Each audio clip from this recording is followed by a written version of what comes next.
dabayaaqada bishan Abriil magaalada Nairobi ee wadanka Kenya waxay martigelin doontaa abaalmarinta hogaamiyaasha sanadka 2023 oo ay East African Com Awards ku abaalmariso hogaamiyaasha kaalinta ka qaatay horumarinta isgaarsiinta iyo tiknoolajiyadda Afrika.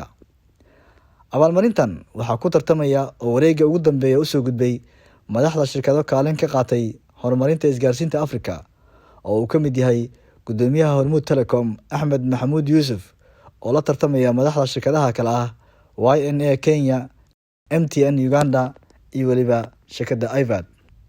Gudoomiye Ahmed Maxamuud Yuusuf waxa uu halgankiisa ka soo bilaabay Geeljire waxa uu maanta hogaaminayaa shirkadda ugu weyn Soomaaliya. Hogaamintiisa ayaa inoo horseeday in aan kaalinta koowaad uga jirno horumarinta dhaqaalaha Soomaaliya, shaqo abuurka dalka, isku xirka bulshadeena iyo waliba fududeynta nolosha dadkeena.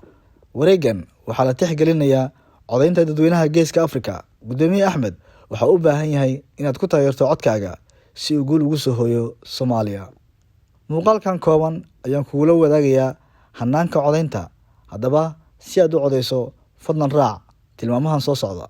Ku dhufan linkiga kadibna musharaxiinta ku soo bixi doona dooro magaca gudoomiyaha Hormuud Telecom Ahmed Maxamuud Yuusuf. Kadibna geli magacaaga koowaad, magacaaga dambe, booska shaqadaada, magaca shirkadda aad u shaqeyso, emailkaaga iyo sidoo kale telephone numberkaaga.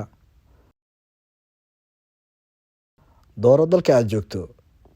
Waxaa qaybtan kaaga soo baxaya liiska gobolada dalalka Mareykanka iyo Canada ee ka sii dooro No US State haddii aad joogto dalal kale sida Soomaaliya.